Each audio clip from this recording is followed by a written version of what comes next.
A. Kebudayaan prasejarah. Zaman prasejarah adalah zaman di mana manusia belum mengenal tulisan. Zaman ini kurang lebih berlangsung sekitar 2 juta tahun yang lalu hingga manusia mengenal tulisan.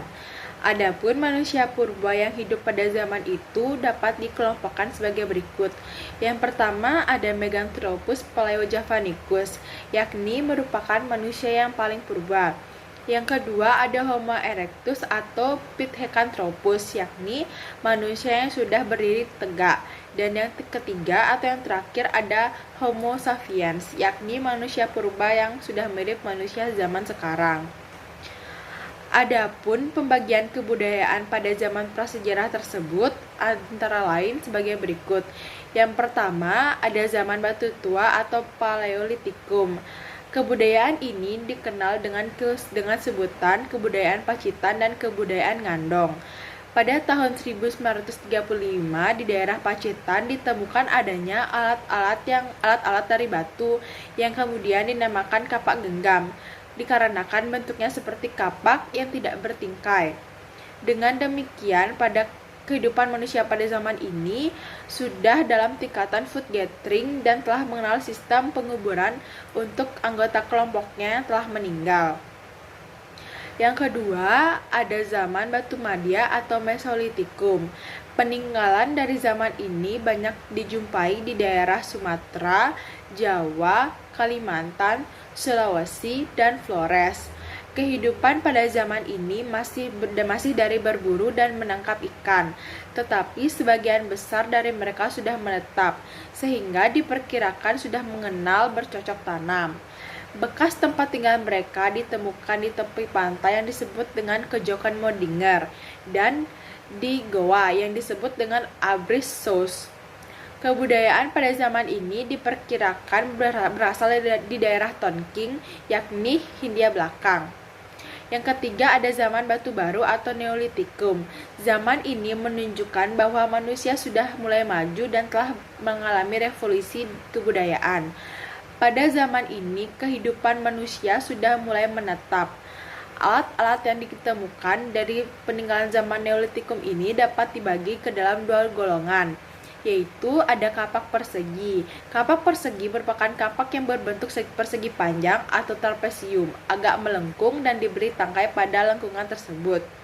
Dan yang kedua ada kapak lonjong.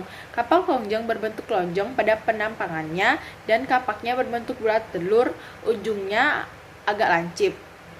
Yang keempat ada zaman logam. Zaman logam dalam prasejarah terdiri atas zaman tembaga, perunggu, dan besi. Akan tetapi Indonesia tidak mengenal adanya zaman tembaga. Adapun kebudayaan pada zaman logam terdiri dari kapak corong atau kapak sepatu, perhiasan seperti kalung, anting, cincin, gelang. Kemudian ada bingle, manik-manik yang terbuat dari kaca, serta seni menuang patung. Yang kelima ada zaman batu besar atau megalitikum. Pada zaman megalitikum ini sudah berkembang zaman logam, namun akarnya terdapat pada zaman neolitikum. Pada zaman ini, kebudayaan yang dihasilkan berupa batu-batu atau barang yang besar-besar, seperti menhir atau tugu yang didirikan sebagai tanda peringatan terhadap arwah atau nenek moyang atau roh nenek moyang. Yang kedua ada dolmen, berbentuk meja batu yang digunakan sebagai tempat meletakkan sesajen yang dipersembahkan kepada nenek moyang.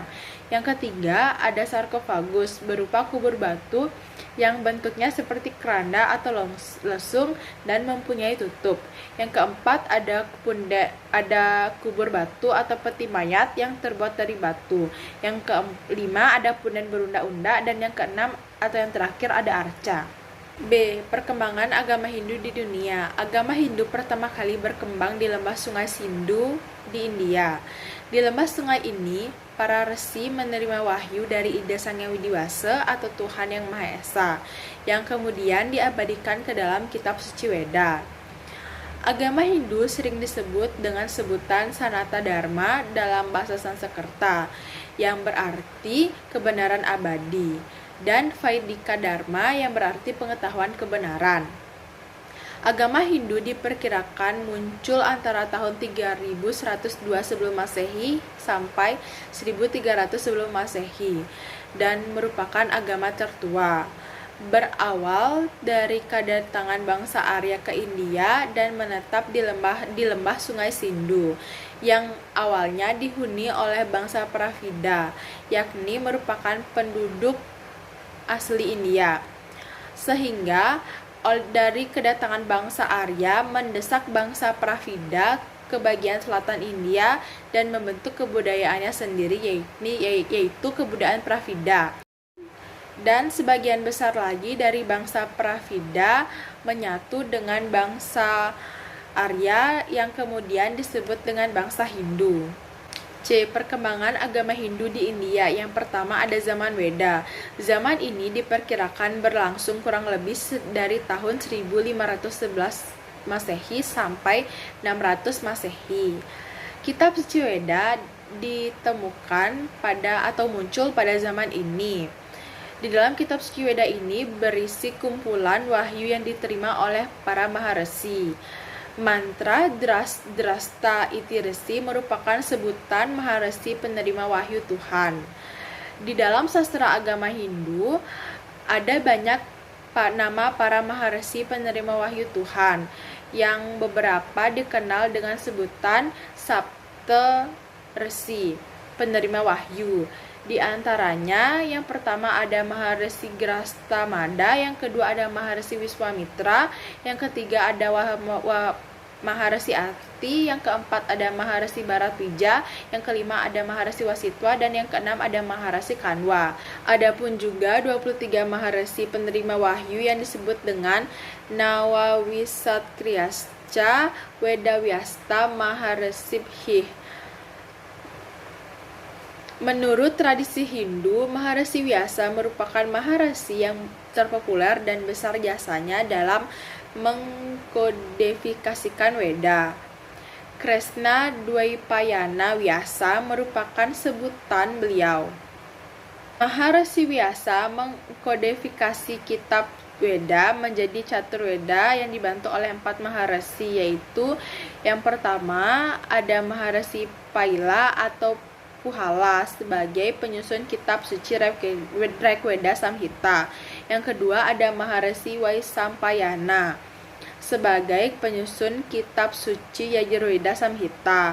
Yang ketiga ada Maharesi Jaimini sebagai penyusun kitab suci Samaveda Samhita. Yang keempat atau yang terakhir ada Maharesi Sumantu sebagai penyusun kitab Atharvaveda Samhita.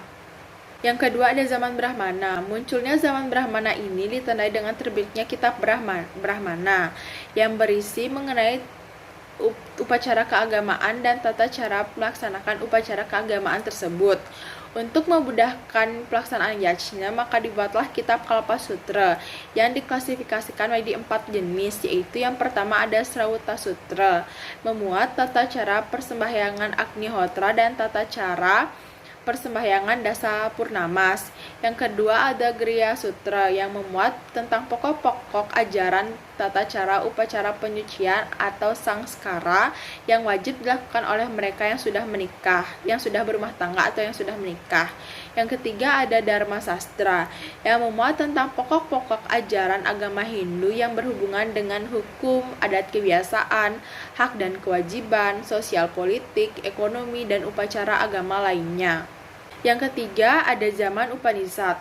Zaman ini kehidupan mereka beragama lebih menekankan pada hal yang bersifat filosofis daripada pelaksanaan upacara. Dengan demikian, munculnya diskusi-diskusi keagamaan antara para maharesi sebagai guru dengan para siswanya. Pada zaman Upanishad ini, keberadaan Atman meliputi segala sesuatu yang ada ini, dan Atman berada dalam tubuh hati manusia. Atman yang ada dalam tubuh manusia dilapisi oleh zat yang disebut dengan Panca Maya Moksha, yang unsur-unsurnya yaitu yang pertama ada Annamaya Kosha, lapisan badan jasmani yang berasal dari makanan. Yang kedua ada Pranamaya Kosha, lapisan badan yang berasal dari prana atau energi. Yang ketiga adalah Manomaya Kosha, lapisan yang berasal dari alam rasa dan pikiran. Yang keempat ada Wijnamaya Kosha yang lapisan badan yang berasal dari alam kesadaran, dan yang kelima atau yang terakhir ada Ananda Maya Kosa yang artinya lapisan badan yang berasal dari kesadaran yang membahagiakan. Dalam kitab Mustika Upanishad disebutkan kitab Upanishad ada 108 buah buku yang dapat dikelompokkan menurut Veda Shruti sebagai berikut. Yang pertama ada Upanishad Rigveda yang berjumlah 10 buah. Yang kedua ada Upanishad Samaveda yang berjumlah 16 buah buku. Yang ketiga ada Upanishad Yajurveda 2 bagian besar. Yang keempat atau yang terakhir ada Upanishad Atharvaveda yakni berisi 31 buah buku. D. Perkembangan agama Hindu di dunia. Yang pertama ada Mesir. Ditemukan sebuah prasasti yang berbentuk skripsi dengan berangkat tahun 1280 sebelum Masehi, yang isinya memuat perjanjian antara Raja Ramses II dengan bangsa Hittite, yang Maitra Varuna sebagai saksi dari perjanjian ini. Yang kedua ada Madagaskar, merupakan sebuah pulau yang terletak jauh dari pantai timur Afrika Selatan. Dinyatakan kebanyakan nama-nama tempat yang ada di sana mempergunakan kata yang memiliki hubungan dengan sebutan kama. Yang ketiga ada Afrika Utara. Terdapat gurun Sahara yang diduga memiliki kaitan dengan kata Sahara yang sekarang merupakan salah ucap dari kata Sagara dalam bahasa Sanskerta. Ketika Sahara masih di bawah air, masyarakat yang hidup di sekelilingnya mempergunakan nama yang ada hubungannya dengan bahasa Sanskerta. Yang keempat ada Meksiko. Di Meksiko ini ditemukan adanya Hari Raya Pesta Ria atau Hari Ramadan Sita, dan juga ditemukannya patung Ganesha, dan masyarakatnya kebanyakan memuja Dewa Siwa. Yang kelima ada Peru. Penduduknya melakukan pemujaan terhadap Dewa Matahari. Penduduk dari Peru ini dikenal dengan sebutan bangsa Inca. Kata Inca berasal dari kata Ina yang artinya matahari. Yang keenam ada kota California. Nama kota ini diperkirakan memiliki hubungan dengan kata Kapila Aranya. Di kota ini terdapat cagar alam Gunung Abu, yaitu Ice Mountain, dan ada juga sebutan Pulau Kuda yaitu Horse Island di Alaska, Amerika Utara. Yang ketujuh ada Australia. Penduduk dari negeri ini mempunyai jenis tarian tradisional yang disebut dengan Siwa Dance atau tari Siwa. Yang kedelapan ada Indonesia. Agama Hindu dikenal oleh penduduk Indonesia melalui hubungan dagang dengan India.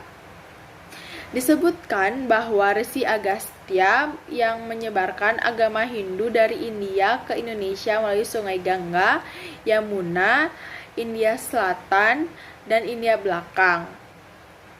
Agama Hindu berkembang pesat di Indonesia melalui kerajaan-kerajaan yang berdiri pada masa itu. Empu Kuturan berpengaruh untuk menyebarkan agama Hindu di Bali. Dengan agama Hindu di Bali sejak ekspedisi Gajah Mada. Yang perkembangan selanjutnya yaitu setelah runtuhnya kerajaan yang ada di Bali, yang mengakibatkan kehidupan keagamaan sempat mengalami kemunduran. Namun, mulai pada tahun 1921, usaha dari pembina agama mulai muncul, dan pada tahun 1964 ditetapkan oleh Majelis Keagamaan bernama Parisada Hindu Bali, yang selanjutnya menjadi Parisada Hindu Dharma Indonesia.